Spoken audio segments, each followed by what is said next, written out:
Over Earth's oceans, the floating city of New Avalon shimmered like a mirage of hope. But beneath it, the shadows were thick.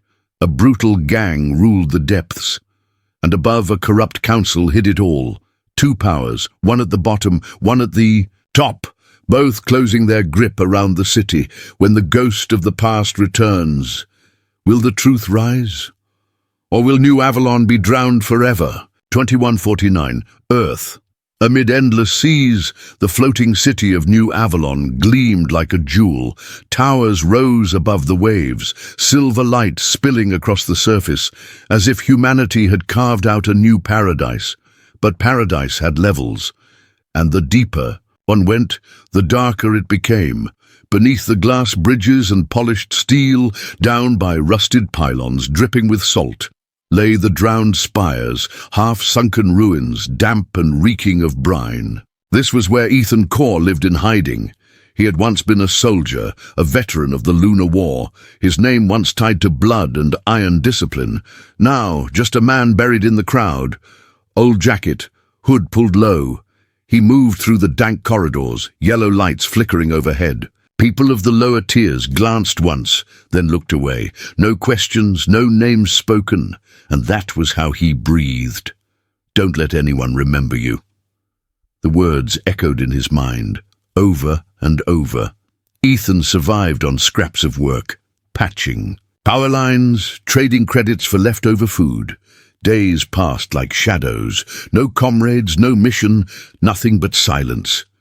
But the city was never silent. It groaned beneath the surface.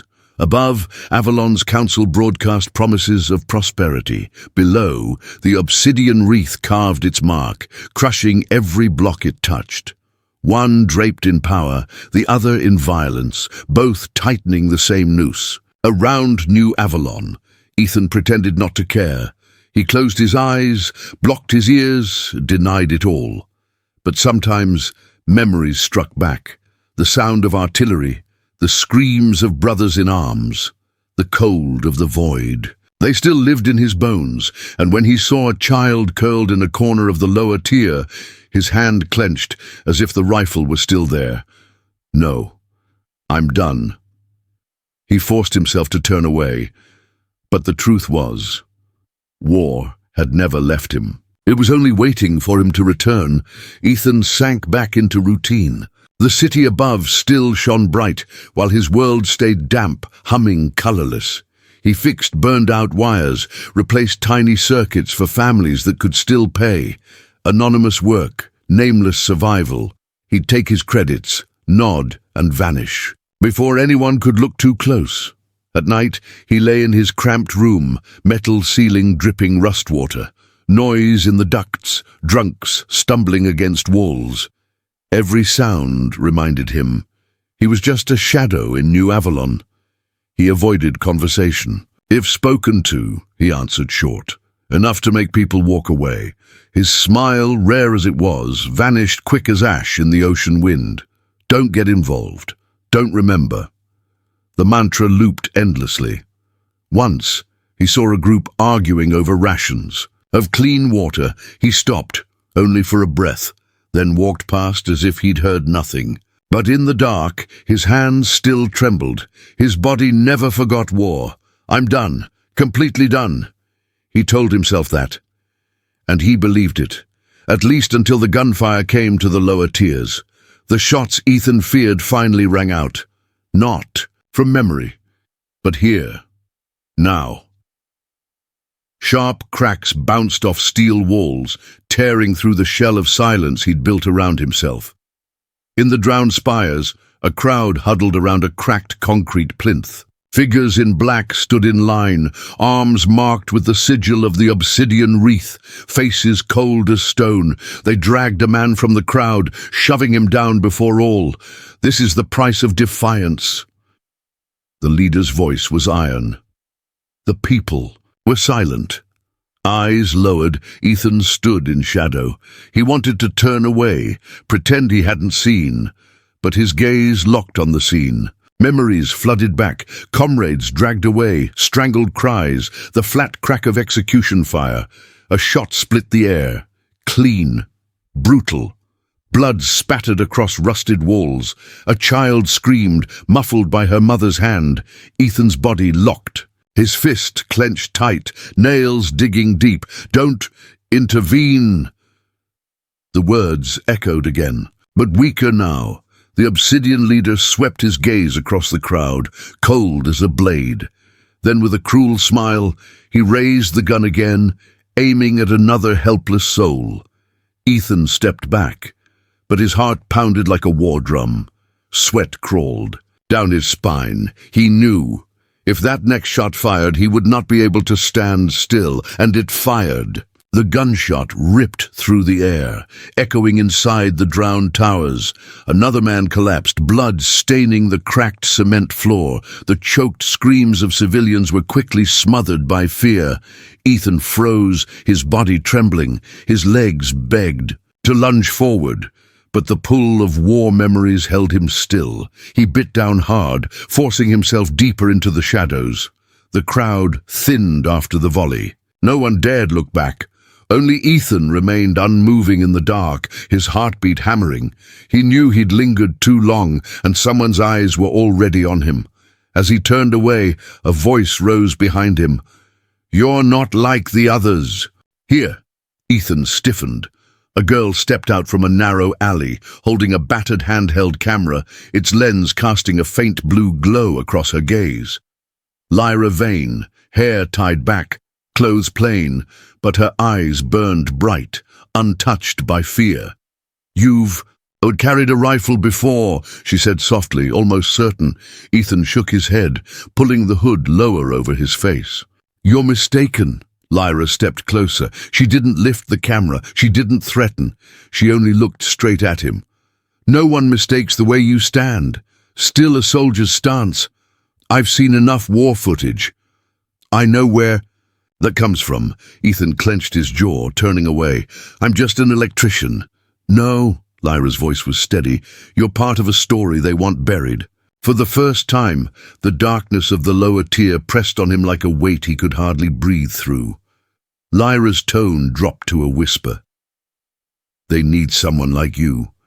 If not, more will fall. Like today." Ethan gave no answer. He just walked away, his figure dissolving into the damp mist. But Lyra's words clung to him like a blade lodged in silence, cutting deeper every moment. Her voice still echoed in his head as he returned to his broken room. The crack of gunfire hadn't faded, and the image of the executed man stalked him like a shadow that would not leave. The next day, rumors flooded the lower tiers. Whispers said the council had received the report, that the footage, the gunfire, all of it had reached the stations above.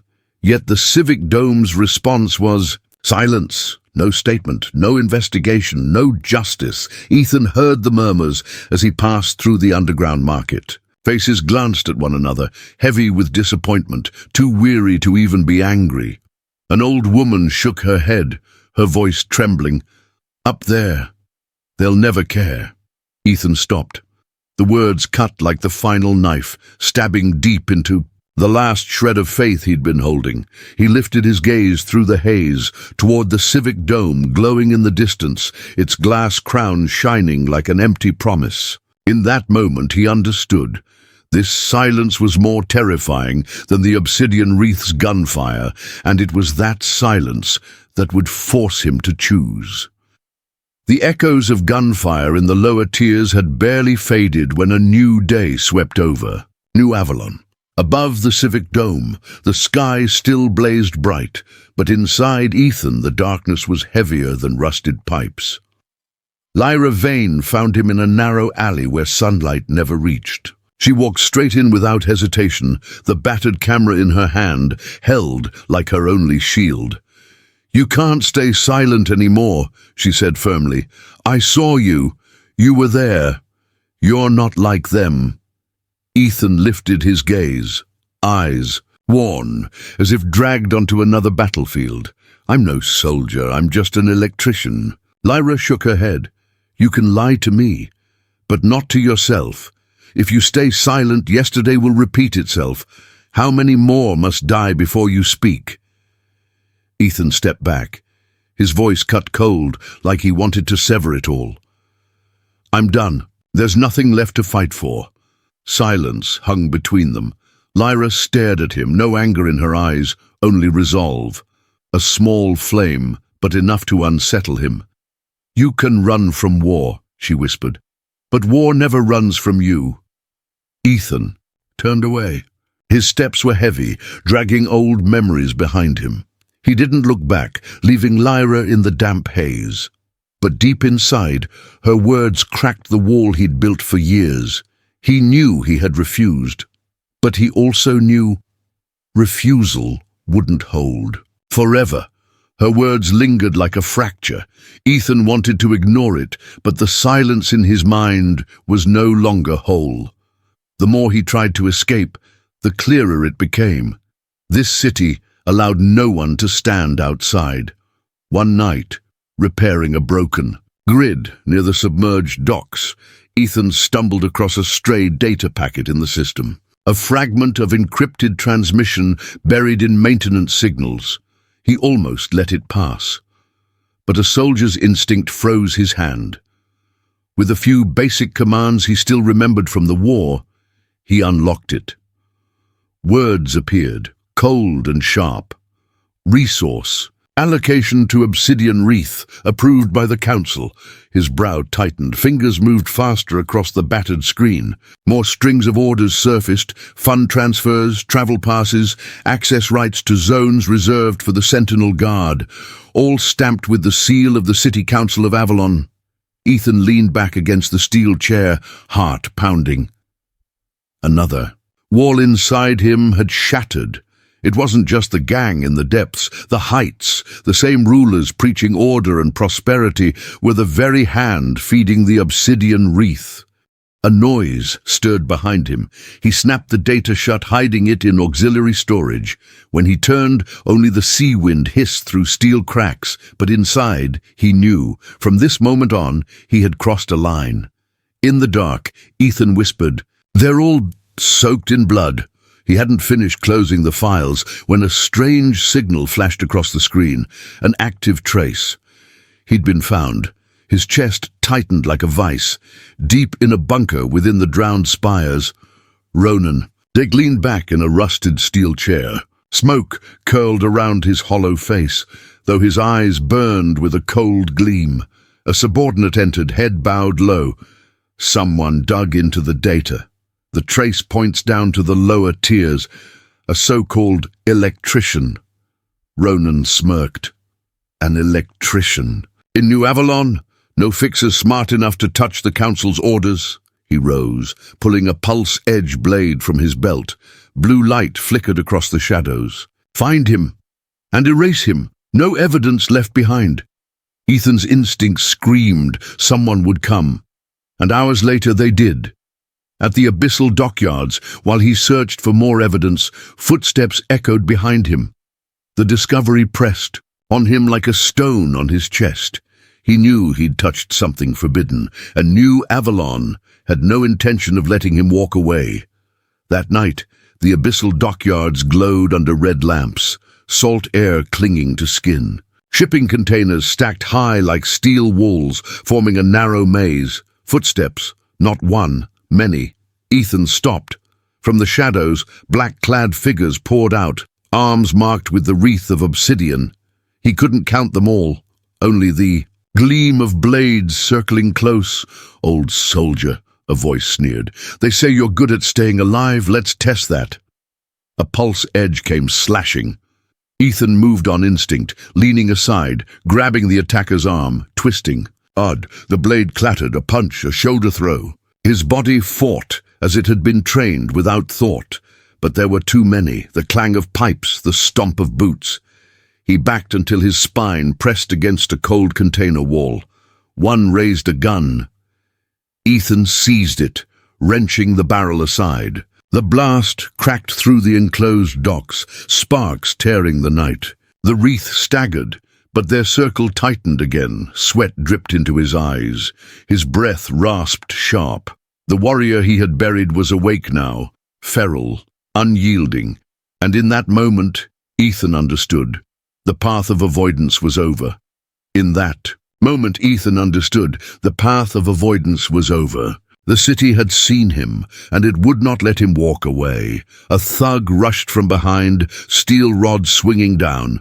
Ethan twisted, blocking with his left arm. The bone screamed, nearly snapping. He countered with a driving knee, then swept the gun forward. A shot thundered, fire flashing against metal walls, cutting through the dark, but they were too many. Every step back left him marked, one slash, one blow. His shoulder split open, blood soaking his jacket. Breath grew heavy, vision blurred through smoke and stomping boots. Finally, with a heave, he shoved a small container across the path, forcing a gap. Ethan hurled himself through, staggering into the shadows, leaving behind the furious curses of the Obsidian Wreath. When his legs gave out, he braced against a freezing wall, blood dripping with each step. Every breath cut his chest like knives. That was how he left the dockyards. Not victorious, just alive. Gunfire still echoed in his ears as he stumbled out of the steel maze, wounds bleeding down his shoulder and side. Each step weighed like stone, yet he dragged himself through the damp corridors. He knew if he collapsed here, the Wreath wouldn't need another bullet. A rusted door groaned open. He crashed onto cold concrete. In the haze, a voice he knew called out, "Ethan!" Lyra dropped beside him, eyes wide with fear. She dragged him into a shadowed corner, away from patrol eyes. A small kit opened, outspilled worn medical tools. Don't touch it," Ethan rasped, voice broken. "Shut up, or you'll die before you get another chance to deny me." Her hands trembled, but they worked fast. Antiseptic poured into the wound, each drop burning like fire. Ethan clenched his teeth, eyes shut, swallowing the groan. "You're not ordinary," she whispered low. "No one survives the dockyards except soldiers." Ethan opened his eyes, locking on hers, weariness, fear of being exposed, and something else, an ember he didn't want to admit. Lyra stitched, eyes fixed, breathing sharp but steady. "You can refuse me, but don't refuse your own life. If you fall, New Avalon loses its chance." The space went silent. Only the sea wind hissed through metal seams. Ethan looked at her blood-stained hands, trembling yet determined to keep him alive. And for the first time in years, he felt not entirely alone. Meanwhile, at the abyssal dockyards, Obsidian Wreath soldiers gathered around the bloodstains on steel. None could believe a so-called electrician had survived, and even dropped some of their own. One hurled his helmet to the ground, growling, "He'll pay for this. Next time he won't escape." They left seething, anger festering. That night the report reached the drowned spires, and when Ronan Dake heard it, he slammed a railing until it snapped, his voice slicing like blades between clenched teeth. "Worthless scum, letting one man disgrace the Wreath." ChatGPT Junnoy. In the days after the ambush at the dockyards, whispers spread through the lower tiers. Word was that the Sentinel Guard had launched a surprise sweep, capturing a handful of Obsidian Wreath enforcers. Old market screens flickered with shaky broadcasts. Black-clad men, wrists bound, dragged off under blinding floodlights. For the first time in years, the lower tiers exhaled. Murmurs rippled through the alleys. Maybe this time the council had no choice. Maybe justice still exists. Ethan heard it all. Inside him, something stirred. Hope. Fragile, fleeting, but still hope. He looked at Lyra, saw her eyes burning brighter, steadier. But that hope lasted only a breath. Another broadcast rolled from the Civic Dome, the anchor's tone flat, cold. "Individuals detained in the recent operation have been released. Preliminary investigation found no evidence of guilt." The underground market froze. Then came curses raw and bitter. A man slammed his fist against a wooden table. "We cheered when they caught them. And now, all set free." A woman shook her head, voice sharp with scorn. "Nothing's changed. They're all in the same bed." Ethan stared at the screen, chest tightening. He pictured the captured men stepping out of the holding cells, smirking beneath public lights. And sure enough, by nightfall, the wreath swaggered back into the lower. Tears, louder, prouder, laughing in the faces of the people. In the shadows of the drowned spires, Ronan Dake leaned back in his iron chair. When his men returned, he barked a laugh, hoarse and sharp. "See, I told you. The council needs us. The soldiers are clowns. And that old war dog, he'll bow soon enough." His laughter rang out, a scar tearing across the city. Lyra gripped, her camera, her eyes ablaze. "Do you see? It's not that they escaped. Someone wanted them free." Ethan said nothing, but in silence his hand clenched so tight it bled. The wall of denial within him was nearly gone. He could no longer pretend to stand outside.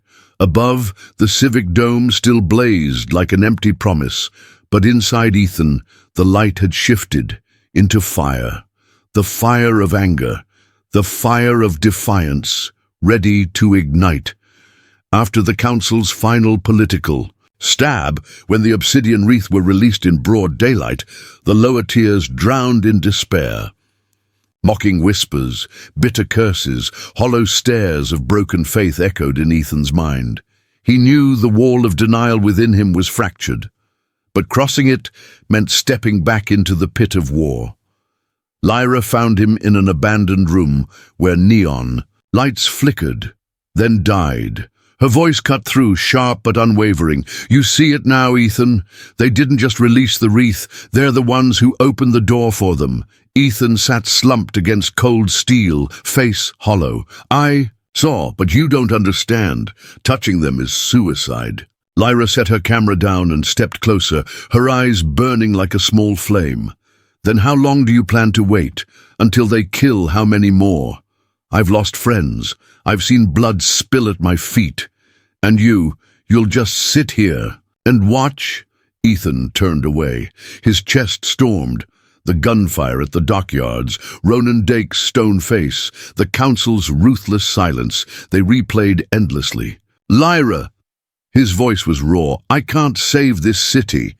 "No, but you can save it from silence." She placed a small device on the table, paint chipped, its conduit pulsing faint light, the echo lattice. An underground web Lyra had been tapping for years. Signal threads linking every dark corner of New Avalon. "This is where they leave their tracks. You can keep hiding." "But I can't. I'll expose the truth, with or without you."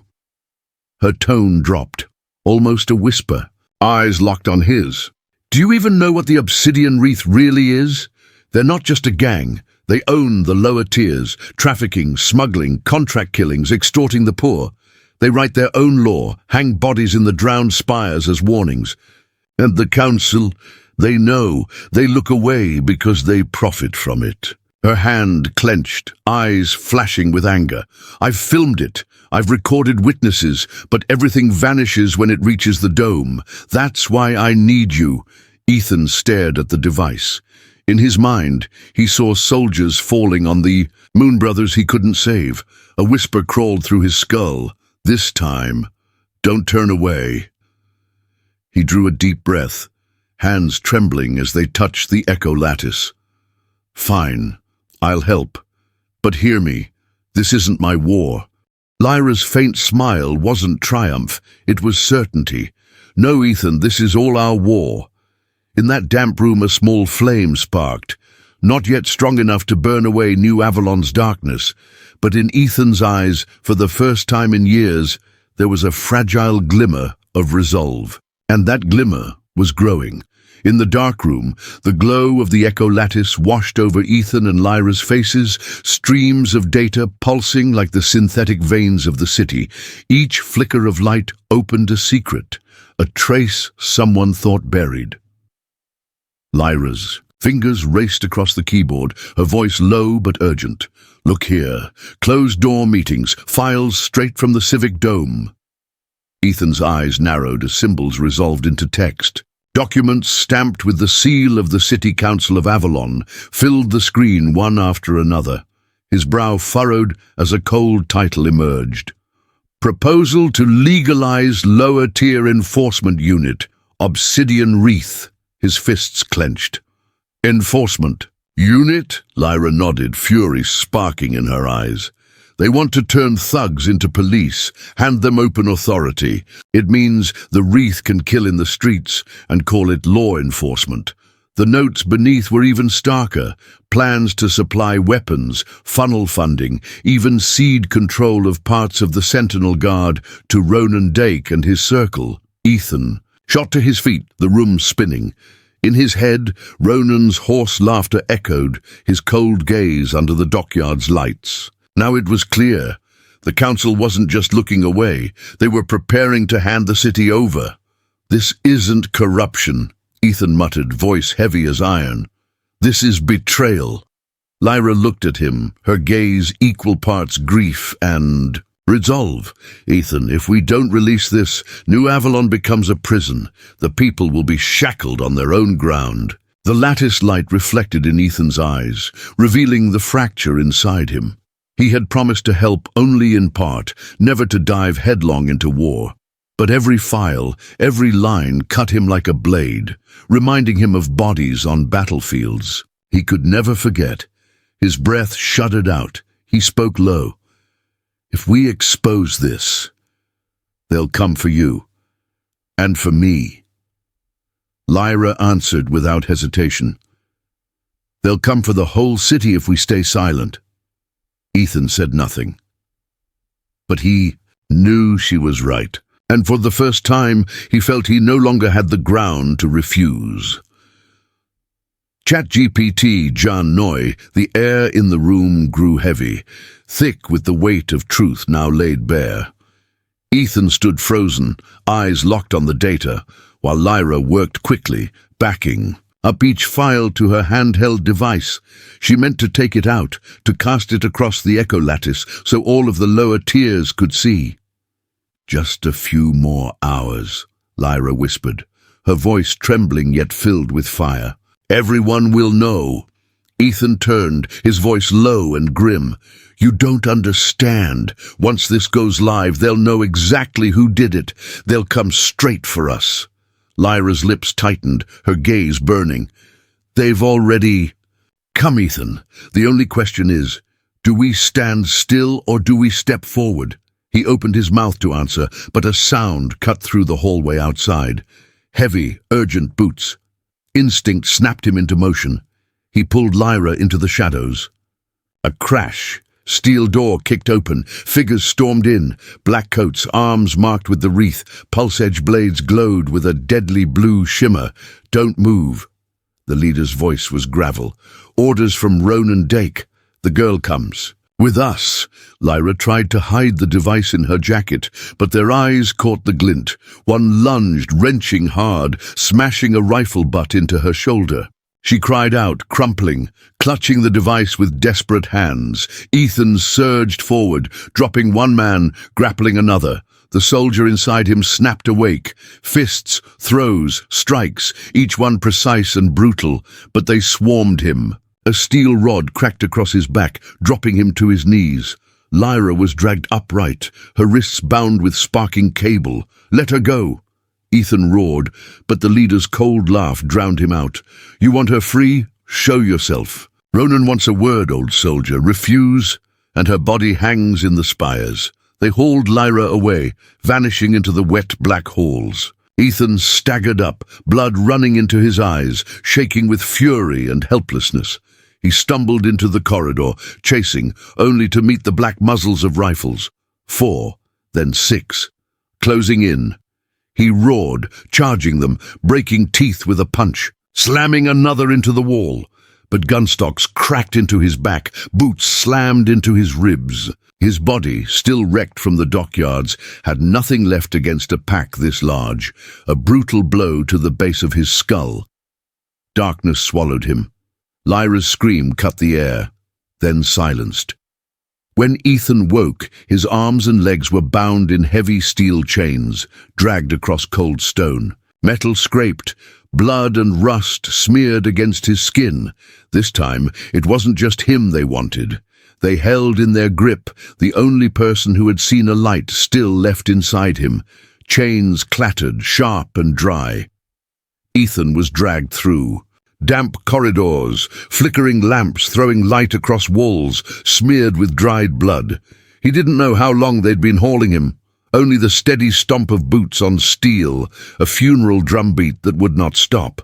A massive door creaked, open. Inside, the air reeked of rust and oil smoke. Steel columns rose like the ribs of some colossal beast. This was the Drowned Spires, the den of the Obsidian Wreath. At its center, on a high iron chair, sat Ronan Dake. His gaze was ice, his face gaunt yet commanding. He didn't need to shout. His presence crushed the room on its own. Lyra knelt bound at his feet, her face bruised, hair falling in strands. When Ethan was thrown to the floor, she lifted her head, eyes blazing even through bloodied lips. "Don't bow, Ethan." He tried to lunge, but guards slammed him down, pinning his shoulders. Ronan rose, each step deliberate. His boots struck the floor like coffin nails.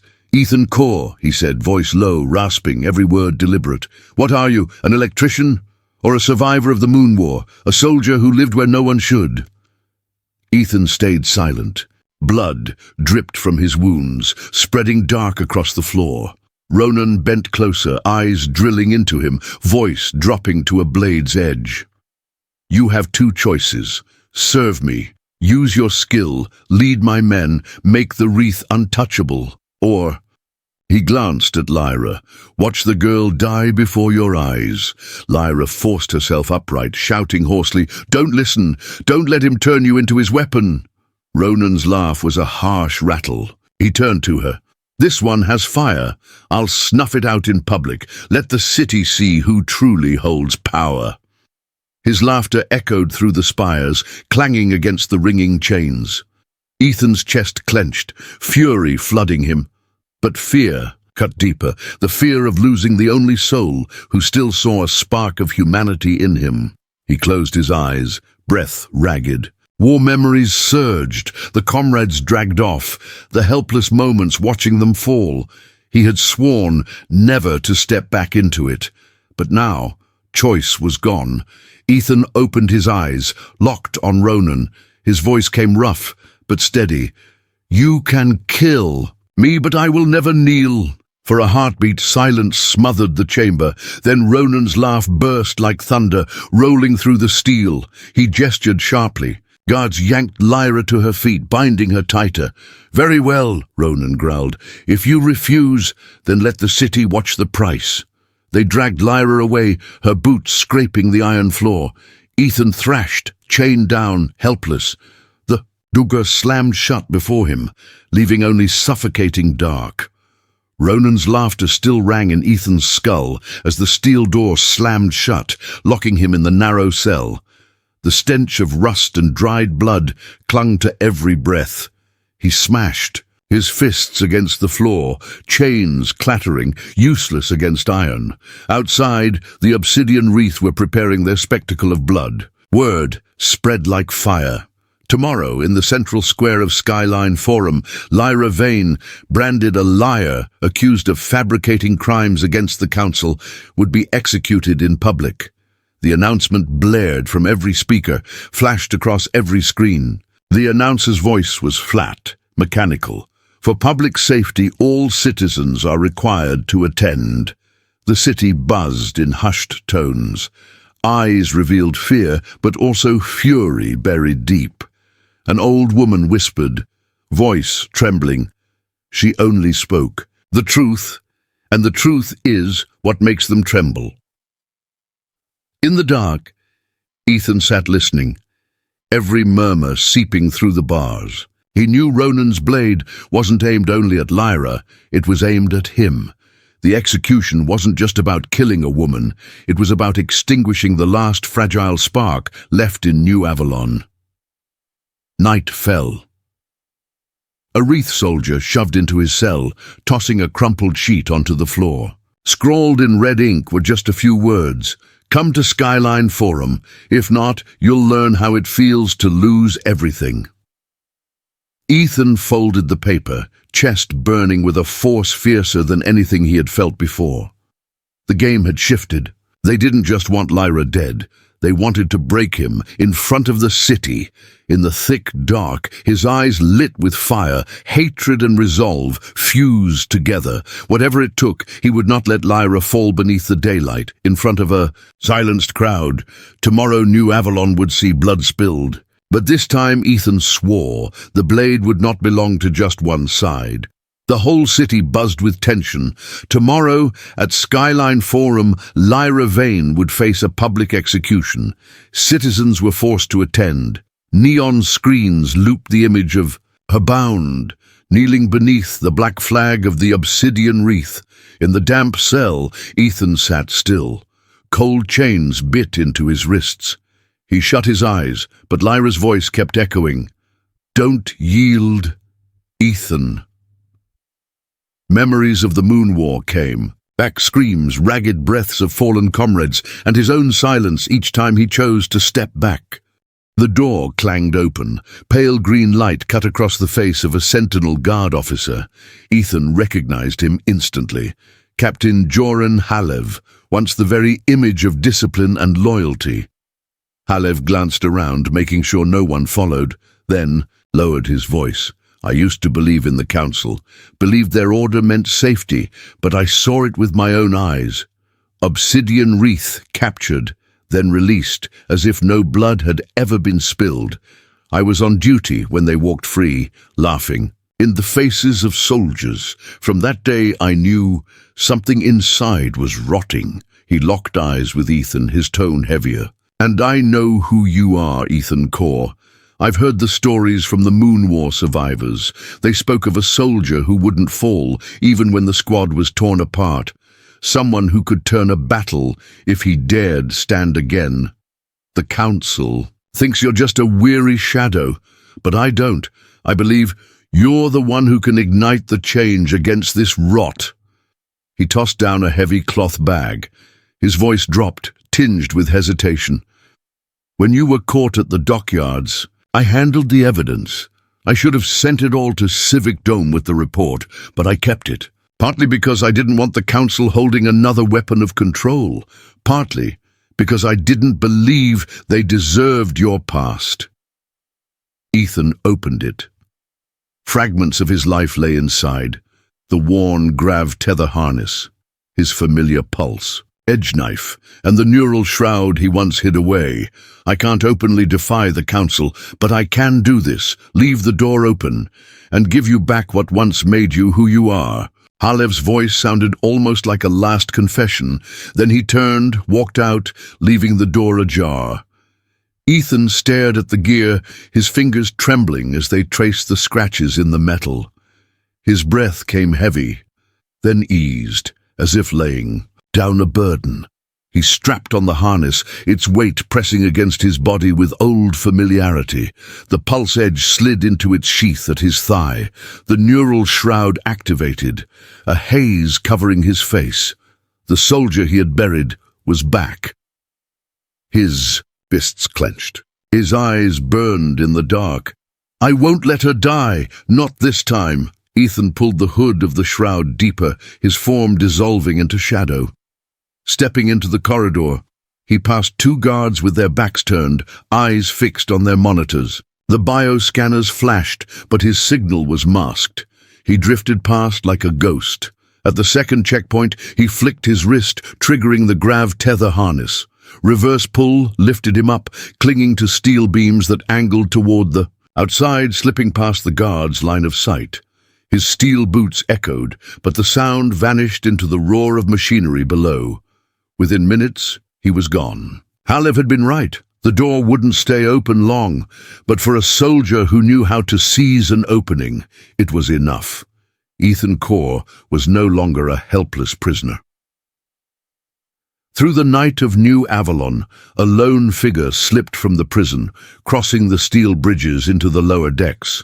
The Moon Soldier had risen again, and this time he fought not for banners or orders, but for truth, and for the woman who dared believe in him.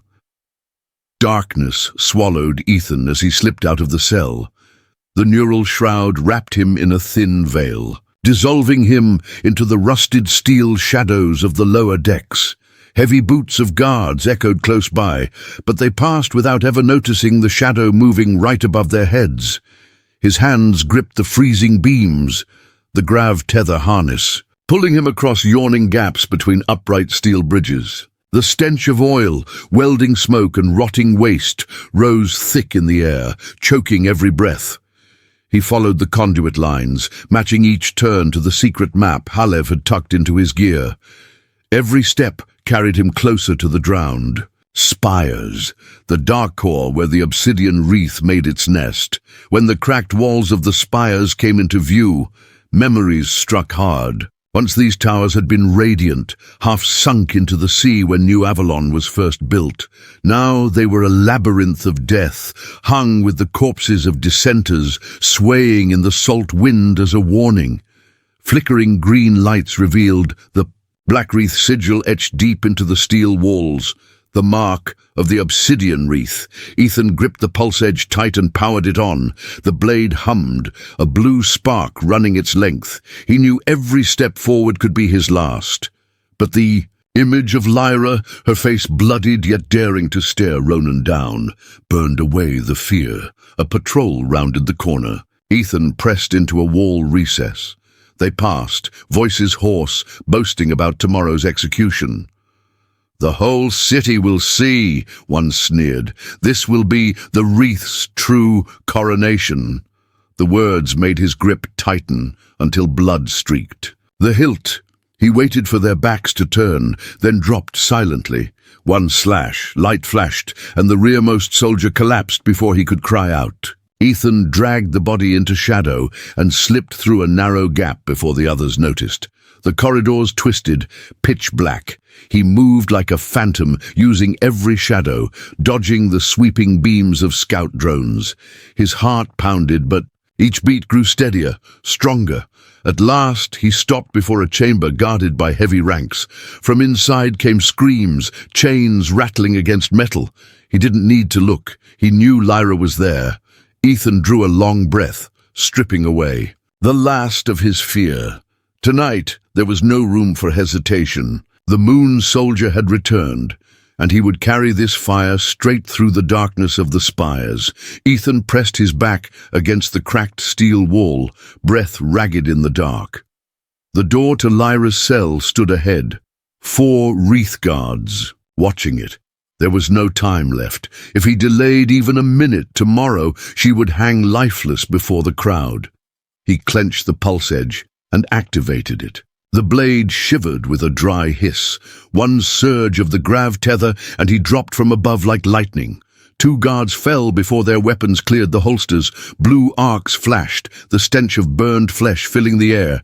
The other 2 roared, charging. Ethan twisted, drove the blade into the first one's ribs, then hurled the corpse into his partner. In a heartbeat, all 4 were down, blood spreading across the iron floor. The door burst open. Lyra was bound at the center of the room, bruised, but her eyes lit the moment she saw him. "Ethan!" He dropped to one knee, cutting the ropes, his voice hoarse. "I'm here, but it's not over yet." Slow, deliberate clapping echoed in the dark. Ethan's head snapped up, heart tightening. Out of the shadows stepped Ronan Dake, grey eyes like steel, lips curled in a cold smile. "You surprise me, old soldier. I thought fear had already swallowed you." He circled slowly, a predator's gait, voice steady and low. "You think I'm just a blade in the dark? No, I built a web, from the spires to the dome, bought every officer, every merchant, every seat in the council. No one in this city breathes without paying me." He stopped, eyes glowing with arrogant certainty. "I crush traitors before they speak. But you're different. I want to break the legend of the Moon War with my own hands. I want to see the moment a real soldier kneels at my feet." Ethan stepped in front of Lyra, gaze locked on Ronan. "You won't touch her again." Ronan laughed, the sound harsh. He tilted his head, the smile spreading cold. "Don't think I didn't plan this. Since you crawled from the alleys, I've had eyes on you. I knew you'd come to the spires, and I knew you couldn't sit idle while she died. My forces surround this entire sector. One word, and every street becomes your grave. But no, I won't waste this chance. I'll end you myself. I want to watch the hero of the Moon War collapse before me. He drew a steel mace, its electromagnetic core sparking red lightning. Let's see if the Moon War hero still has claws. No more words. Ronan lunged, mace crashing down like a thunderbolt. Ethan twisted aside, pulse edge slashing through the air. Metal clashed, sparks spraying across the chamber. The fight became a dance of death. Ethan moved low, swift, every strike honed by soldier's instinct. Ronan was a beast, each blow strong enough to shatter bone. A sideways smash nearly crushed the grav tether on Ethan's back, driving him to retreat, sweat and blood dripping. Into his eyes. "You can't win," Ronan roared, forcing him against the wall. Ethan's chest heaved. He glanced at Lyra, her fierce stare, the faint shake of her head. "Don't give in."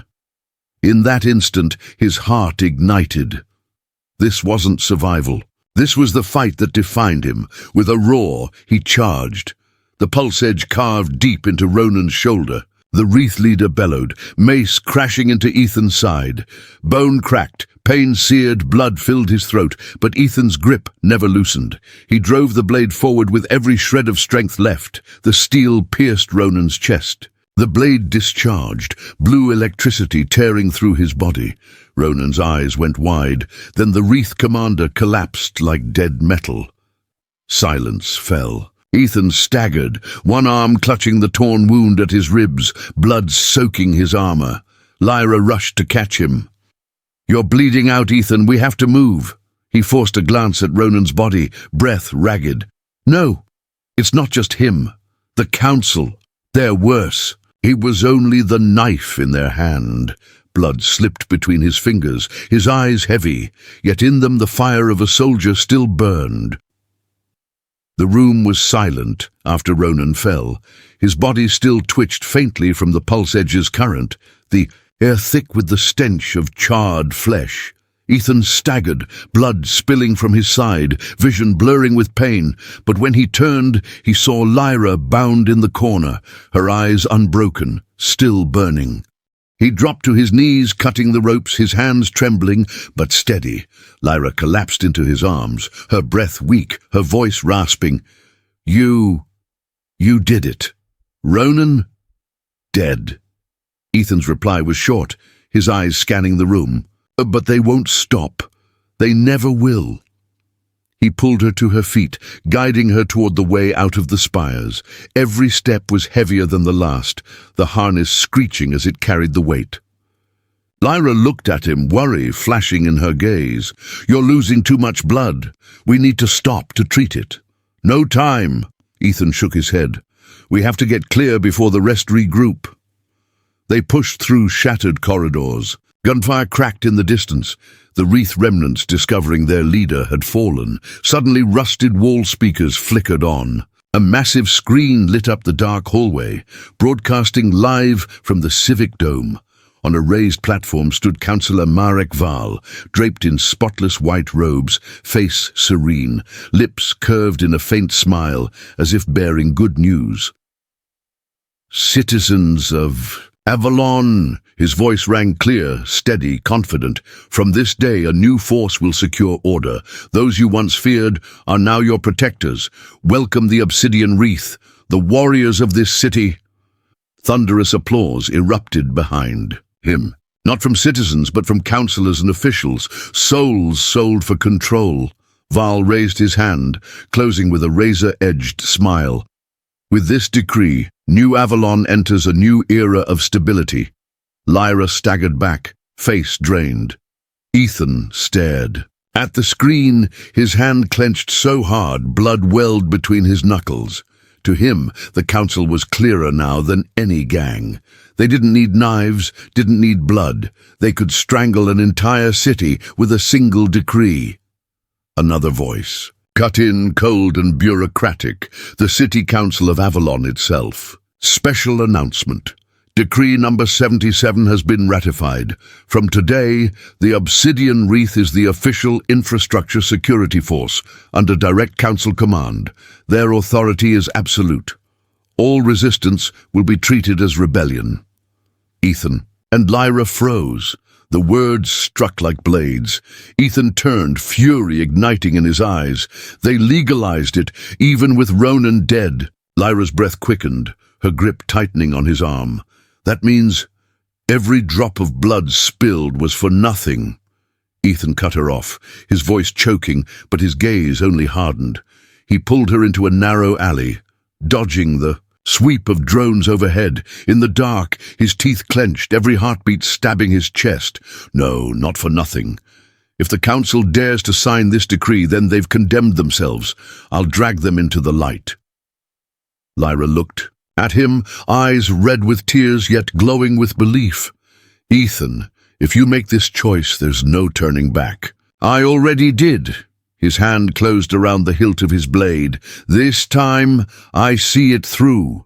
The loudspeakers still echoed across the spires, preaching the wreath's new power. But in the shadows, where two figures pressed forward, another fire rose, one aimed at burning down a rotten city. Ethan's breath came hard in the narrow corridor, blood still leaking from the wound at his side. Lyra held him up as they slipped through the shadows, while the loudspeakers roared overhead, replaying the words of Councillor Marek Val. Across every neon screen in the lower decks, his calm face appeared, the thin smile sharp as a blade. Obsidian Wreath. From this day forward, the lawful warriors of Avalon, we will show no mercy to chaos. We will have a new order. Behind him, rows of councillors clapped in thunder, their applause echoing across the civic dome. Not one word for the civilians who bled. Not one acknowledgement of those executed in the spires. All of it buried beneath the mask of stability and security. Lyra stared up at the screen, her eyes red. They won, even with Ronan dead. Ethan stopped. In the cold green glow, his face was carved with conflict. He had tried to hide, to believe that silence might let the city find its own way back, but not anymore. The council no longer needed shadows to kill. They held the knife openly, under daylight. His whisper came low, hoarse, edged with steel. No, they haven't won. They just revealed their true face, and I'll tear that mask off before the whole city. Lyra blinked, stunned. You mean? Ethan gave a slow nod. I'll release everything stored in the Echo Lattice. Every shred of evidence. If the council wants to make the Wreath law, then I'll turn the truth into a fire that burns them down. Silence stretched, taut as wire. Then Lyra gripped his hand, small but unyielding. If you do this, they'll hunt us to the very end, not just you, me, anyone connected. Ethan locked eyes with her, steel glinting in the dark. They already are. The only difference this time is that I won't run. Outside, squads of Wreath soldiers tightened, their net around the spires. Drones swept by, their lights cutting across like soulless eyes. In the civic dome, Fal and the council raised their glasses, convinced their enemies lay buried. But in the shadows of the lower decks, a decision had been forged. Ethan Korr, once the man who hid, who walked away from battle, had chosen the only path left, to confront the Council of Avalon head-on. Lyra squeezed his hand, whispering like an oath. Then we'll do it together, whether it ends in blood or in freedom. Ethan gave a faint nod, lips curling into the ghost of a smile. Tomorrow Avalon will know the truth. Ronan was down. The decree legalizing the Obsidian Wreath was signed. New Avalon lay in silence, strangled. For Ethan and Lyra, there was only one path left: crawl into the city's heart and turn the truth on. The glass dome glowed cold. Beneath it ran a labyrinth of fiber cables, steel choke gates, biometric eyes. The city breathed through this throat. Ethan leaned against a maintenance wall, blood seeping from his side. He pulled the hood of the neural shroud lower. Lyra steadied her breath, clutching the echo lattice as if it were another beating heart. "Only once," she whispered. "Only once," he answered. They slipped through a maintenance slit. A sentinel. Gerd's keycard beeped softly. The override codes Captain Joran Halef had sent slotted into the lock like jagged teeth. The door slid open. Cold air poured out. The service corridor was as dark as the ocean's floor. Emergency lights flickered. Far off, drones hummed. Ethan led, broad shoulders shielding Lyra. The grav tether harness pulled him across beams, clamping to a steep ladder. Lyra followed close, quick, precise, no wasted movement. The broadcast chamber emerged behind a double-sealed door. Biometric scan, patrol drone blink, neural shroud, masked Ethan's shadow. Lyra's maintenance card tricked the system. The lock hissed. They stepped inside, thick glass, control panels in a crescent. At the center, the broadcast pillar. Every message in New Avalon funneled through this core. Lyra slid into the chair. She drew the cable from the echo lattice and jacked it straight into the pillar's core port. Lights flared. Data surged alive. Files like blades. Signatures, orders, transfers, silent execution reports. Ethan took position at the doorway, back against the frame, eyes sweeping the hall. Pulse edge unlocked but still sheathed, ready. "The public gate has 2 layers, Lyra murmured. "Sentinel, Council." "Break Sentinel first." Her fingers flew. The first gate fell, flimsy as a loose lid. "The Council's layer." The screen trembled. A strange symbol rose, a radiant shield. Under it the words, "Information decontamination." Ethan narrowed his eyes. "A filter," Lyra nodded. "If we broadcast safe, they polish truth into lies. If we broadcast raw, they brand it rebellion. Both are traps. Then we don't take their path. Choose the blade? Choose the blade." Lyra killed every safe option. She opened the raw channel. At the same time, she spun up a shadow route, jumping nodes, bending mirrors, threading through a lock Halef had left behind. Aegis dropped one filter. She slid sideways. Aegis raised a mirror. She snapped its angle. The network diagram pulsed on screen like schools of fish dodging nets. A familiar voice crackled through the chamber speakers. Deep, polished, warm, Counselor Marek Val. "Citizens of Avalon, do not fear those who spread confusion. Truth requires a responsible hand. The dome will keep you safe." Ethan glanced at Lyra. She never looked back. Her hands never stopped. "Don't hear him," she whispered. "Hear the data." The first packet launched. A weapons invoice, a signature, a coded approval for a special clause granting Wreath authority. Side monitors lit. Billboards in the lower decks flickered. A vending kiosk displayed command strings. Instead of menus, an arcade machine flashed victims' faces with timestamps. Aegis struck back. Half the dome's screens blacked out. The rest displayed decontamination in progress. Side doors sealed. Red locks slammed down. Pneumatic valves hissed under the floor. Ethan braced a hand on the console. "They'll be here. I need 10 seconds. You've got 8. 7 will do." 7 seconds stretched like a war. Sweat streaked Lyra's face. Code shot like arrows.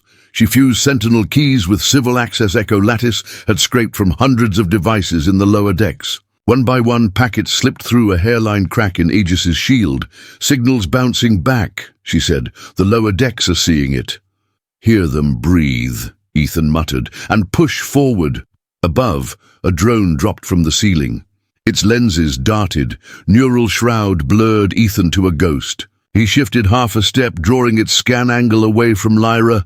A blue sweep cut across. The drone hesitated. Priority rose. It prepared a capture frame. Ethan raised the pulse edge, didn't ignite it, just raised it. The drone twitched and veered away, fooled. Lyra allowed herself the faintest smile. One more time, the last time, the first opening. She hit the raw broadcast key. The pillar shuddered. Lights in the dome wavered like a breath caught. From the civic dome, data fired outward, down to markets, docks, steel bridges. No captions, no spin, just real voices, real signatures. Outside, alarms shifted tone. Aegis dropped a blackout layer. Gates clicked into half-lock. Lyra looked up at Ethan. "They've marked us. They always did. This time, they're late." Ethan nodded. He shoved the side hatch. No clean exit. None needed. Lyra yanked the cable. The echo lattice throbbed hot in her grip, glowing faintly, pulsing like a heart in overdrive. "The first stream's out," she said. "The rest needs piggyback devices. I'll have to push from the forum. You hold the story. You hold the glass." The chamber speakers cut channels. Val's voice returned, no warmth now, flat as steel. "Maintenance breach. Broadcast compromised. Seal the sector. Purge the raw source." Ethan lifted his eyes to the high glass ceiling. A shadow etched there. His own reflection. Small, but sharp. Lyra touched his hand lightly. "We lit it," she whispered. "Not bright enough," he said, "but enough to show them a path." The door slid open. The corridor beyond blew cold. Drones shifted formation. Service lifts halted at their floor. The stomp of boots rang down. The glass walkways. Ethan tilted his head. "Let's move." Lyra nodded. They left the broadcast chamber. Another surge of data shot skyward. In the lower decks, the first truth was already alive. The crowd stirred. The city's breathing changed.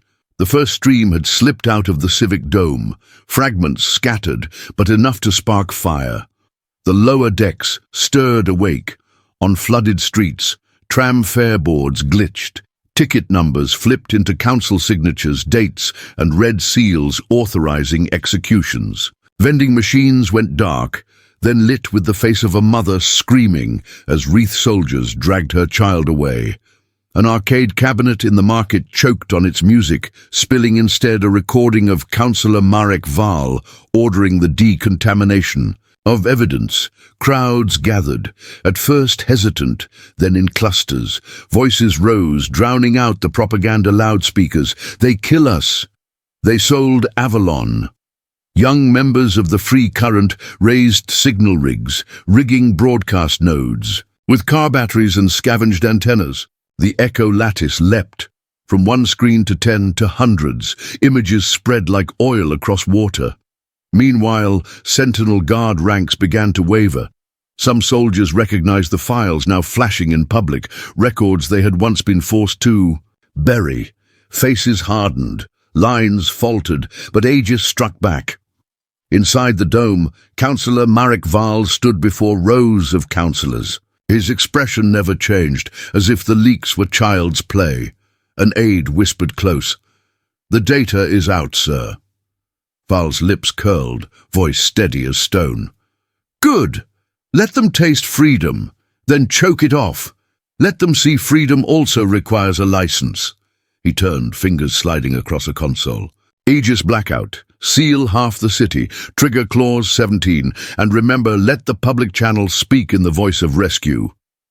Half the city's screens snapped off, replaced by a silver shield icon and the words, "Information decontamination."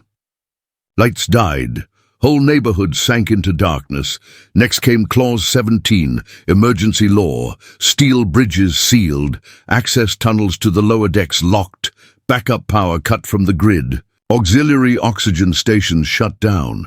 Pressure in the shelters thickened. Families gasped for breath inside their own homes. Not a single shot fired, yet resistance strangled at distance. And as always, Val split his orders. Public channel. Medical. Units. Move now. Prioritize civilian evacuation. Private channel. Clear the halls. Leave no witnesses. Wreath soldiers bellowed, dragging people down. Drones rained gas into crowds. Order, by Val's definition, meant locked doors, cut wires, and oxygen turned off. In a narrow alley, Lyra listened as the alarms thundered down from the dome. She trembled, not with fear, but with the knowledge that the enemy killed with. A switch. Ethan's hand tightened on her shoulder, his eyes fixed on the rows of lights going dark one by one. "I see it now," he said quietly. "This isn't guns anymore. This is the city's operating system." The alarms from the civic dome fell like funeral bells. Steel doors slid open, rows of sentinel guards pouring through, their armor glinting. Beneath the overhead lights, at the front marched the newly legalized Wreath, faces half-masked, rifles raised at chest height. The glass hall became a battlefield, and in the middle of it one man stood his ground. Ethan, blood from his old wounds streaked down his side, dripping across the floor. He braced a hand against the frame, breath heavy. Light spilled from the crack behind him, casting his silhouette as the only wall between the dome and the stream of truth pushing outward. "Hold the line," he whispered. Above, the colossal screen flared. Councillor Marek Val's voice echoed across the dome. "Citizens of Avalon, do not fear. The dome has and will always protect you. Those who stir chaos are but a tiny band of insurgents. Medical units are en route." At the same moment, on the closed channel, only Sentinel and Wreath could hear, "Clear the hall. No witnesses." 2 commands. One voice. Publicly, rescue. Privately, kill. Ethan heard the boots draw closer. He drew the pulse edge, blade sparking alive with a crackling hiss. Static snapped in the air. "No retreat!" The front rank of sentinels faltered. Some glanced at their personal devices, now flashing leaked files. Doubt flickered in their eyes. Cracks spread through the line. And then another voice rang out, "Enough!" Captain Joran Halev stepped forward from the sentinel ranks. His armor still gleamed, but his rifle no longer aimed at Ethan. He lowered the barrel and shouted, "Not all of us march blind. You've seen it, the truth they buried. They call us protectors, but they've turned us into executioners." A ripple tore through the sentinels. Some dropped their weapons. The Wreath roared, charging, but Halev blocked their advance, forcing open a gap in the formation. On the screen, Val never flinched. Adjusting his glasses, he smiled as though the scene below were part of a script he had already written. From behind one-way glass, he watched soldiers and civilians collide in chaos. His face showed no rage, only a thin smile, as if every move had been predicted.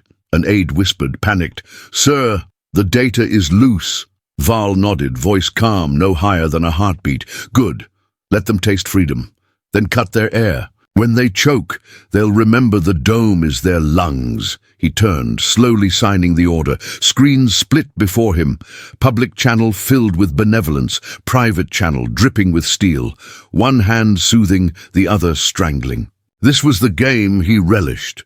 Clause 17 appeared in red letters, internal terror threat. One label and the crackdown became law. Ethan hissed between his teeth. Blood or law, to him they're just tools. He gripped the pulse edge tighter and slashed into the visor of the first soldier. Sparks burst. Blood spattered the glass. Floor, red as fire. Behind him the door shuddered, closing another notch, yet light still bled through the narrow gap. He did not move. He did not yield. Alone, Ethan stood between two worlds, the darkness of the dome and the thin shaft of light behind the door. The glass of the civic dome shuddered like a tightening vise.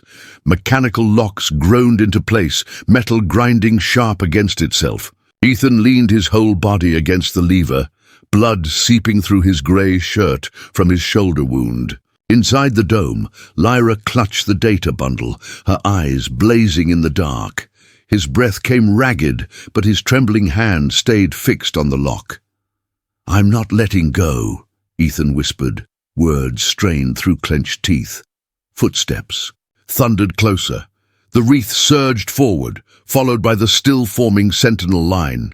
Amid the chaos, a young officer, Captain Joran Halev, shouted, "You all see it!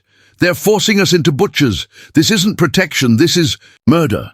Some of the sentinels faltered, lowering their rifles, but in the break of the ranks, a wreath snarled, "Traitor!" The trigger snapped. The plasma round tore the air. It buried itself deep in Ethan's chest. His body jerked violently, blood spraying in a bright arc across the glass. Lyra screamed, her voice breaking. Halev lunged forward, but too late. Ethan staggered yet clung to the lever. He gasped through shallow breaths. "Not done! I still hold it." With one last pull, he forced the lever another notch. The door cracked open, a sliver of light spilling from the corridor beyond, just wide. Enough for one to escape. Lyra clutched the data, tears streaking her face. "No, you're coming with me." Ethan shook his head, blood trailing from his lips, his smile twisted. "Go. Take it out." She slipped through the gap just as another volley shattered the glass around him. Ethan collapsed, but his body held, firm, wedging the opening open. Inside the dome, Marek Val watched through the live feed. No anger touched his face. He only tilted his head, voice warm enough to chill the bone. "We have lost a brave citizen. I extend my deepest condolences. The Council will investigate and bring the culprits to justice." Publicly, he spoke as a benevolent father. Privately, on the secure channel, came the cold order: hunt the girl, kill the witness, before. The story breathes. One advisor stammered, "And the wreath who fired on Dome soldiers, sir." Val's smile barely moved. "Fine, discard them, call them extremists.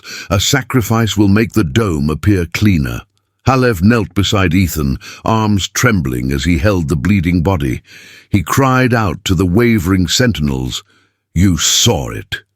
He died to keep the truth. Alive! If you're still human, then open your eyes."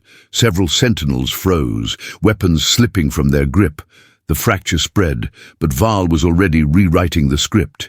In moments, he shifted from crushing rebels to mourning, promising justice. The wreath were cast aside as scapegoats. Lyra became the quarry. The sound of breaking glass rang out. Ethan's breath rattled, then stopped. His gaze fixed on the sliver of light where Lyra had fled, clutching the data. His eyes closed, but his lips still moved with two final words: "Open door." His body slumped, but his arm remained across. The gap, like the last wall holding back the dark, keeping the light alive. Smoke and the stench of blood still lingered in the civic dome. The glass doors had nearly closed, leaving only a sliver of light cutting across Ethan's crimson trail. Lyra sprinted down the corridor, heart pounding, clutching the data bundle tight. The last image of Ethan, his body braced against the lock, lips mouthing, "Open the door," kept echoing in her mind. She burst into the outer square. The lower tier, citizens had gathered, eyes lifted in anxious silence. Public screens flickered on and off, many already overwritten by Aegis with the words, "Information decontamination." Lyra collapsed to her knees, but her trembling hand still jammed the bundle into the auxiliary port of an old broadcast terminal. Echo lattice leapt instantly into the distributed net, flowing through every gap. Transit price boards became indictments. Water dispensers flashed covert transfer codes. The cheap wristwatches of factory workers projected execution warrants. Every device, no matter how small, broadcast the same truth. The Avalon Council and the Wreath had strangled their own people. Whispers rose, then shouts. A citizen rushed forward, smearing blood on the wall in jagged letters. "The Ghost of New Avalon." Others followed, dozens of hands repeating the symbol of a lone figure holding the door. Inside the dome's command chamber, Marek Val showed no panic. He stood before a wall of screens, face polished like stone, his warm voice rolling through. The civic dome, the same hollow reassurances as always. On the public channel, he was the benevolent father. On the private one, his voice cut cold. "Find the girl, eliminate her. If you fail, don't bother coming back." One advisor whispered, "The Wreath are fracturing, sir. They've fired on dome troops." Val's smile was thin. Good. Blame it all on them. Let them be the sacrifice, a collective corpse to cleanse the dome. He wasn't finished. A new decree lit up the red screens. The privacy statute. Val's voice thundered, "Anyone spreading personal data is breaking the law." A dagger of words, no longer aimed at information but directly at Lyra. At once, loyal Wreath and Sentinel squads stormed the halls, combing every exit, boots hammered on steel floors, tracking screens lit up with Lyra's image, running, clutching. The bundle. A squad blocked the corridor, plasma fire tearing the walls. Lyra dove through a jagged glass gap, her pulse racing. At that moment, Halev and his sentinels turned their rifles on former comrades, the firefight erupting inside the dome itself. A Wreath soldier lunged, pulse edge sparking. Lyra fell, but Halev's bullet dropped him first. Another soldier seized her arm, only to be swarmed by lower-tier citizens from behind, iron rods smashing down. The chase dissolved into chaos. Some captured, others struck down. Lyra was pulled to her feet, shielded by ordinary citizens and a cluster of defected sentinels. When she looked up, every dome screen had been hijacked by the very data she released. The crimes of Marek Val. His grip had slipped beyond reach. Among the crowd, sentinel guards wavered. A cluster lowered their weapons. At their center, Captain Joran Halev stood tall, face streaked with soot, shouting, "You see it now!" Who does he protect? Not us, not the people. We're only the knives in his hand, and Ethan died to hold that light open for everyone. The cry thundered back from the lower tiers. Sentinels hesitated, then many turned their backs on the dome. The fracture in the ranks had finally broken wide. Lyra stood at the center of the square, her face wet with tears, a battered microphone trembling in her hand. Her voice cracked, but every word rang clear. This is no longer my story. This is his story, Ethan Korr's story. He died so this truth could escape. He hasn't vanished. He's in every screen, every voice, every pair of eyes meeting today. He is the Ghost of New Avalon.